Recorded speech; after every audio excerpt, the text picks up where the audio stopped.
Hello and welcome to Sifter's tour of the PAX Indie Showcase floor at PAX Australia 2023. My name's Shujani and good to be with you. And we are checking out the Drifter, one of the selections from this year, and I'm joined by Dave from Powerhoof. Now Dave, tell us a little bit about the world of the Drifter. Yeah, so the Drifter is a pulp adventure thriller. It's a kind of like our fast-paced take on a point-and-click adventure, so we wanted to make it feel a bit like a roller coaster ride, and then there's sort of a lot of investigative kind of sections as well, where you've sort of got these mysteries going on, you're trying to work out what's happening.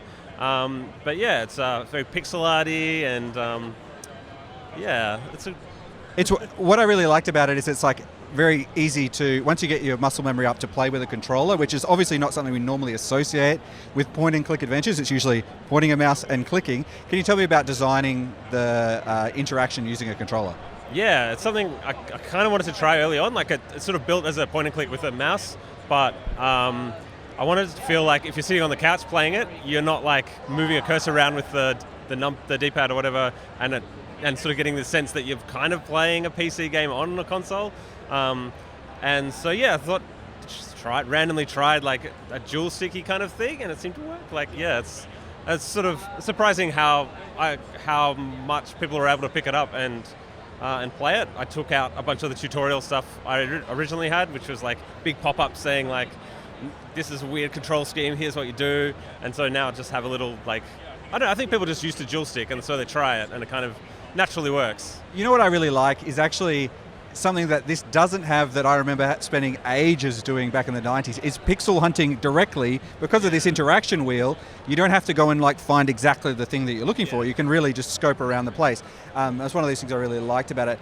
Can you tell me, point and click is a genre that's pretty, it's been around for a long time. You've made quite a few point-and-click adventure games, and you've built an engine called PowerQuest, or a framework called PowerQuest, to build these things. What did you learn as you were building that out for other people to make games in something you've designed?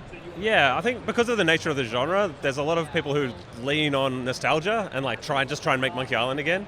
And so for the Drifter especially, I wanted to kind of modernize things as much as I could while still making it really true to the genre. So it's still really a proper point and click, but it's not trying to just go, we'll have puzzles that try and like trick everyone and no one will get this, ha ha ha, that kind of 90s vibe of design where people liked it at that point, because they didn't have many games to play, it's like if you want a game that's going to take you 3 months to work out, whereas I wanted this to feel really fast paced, and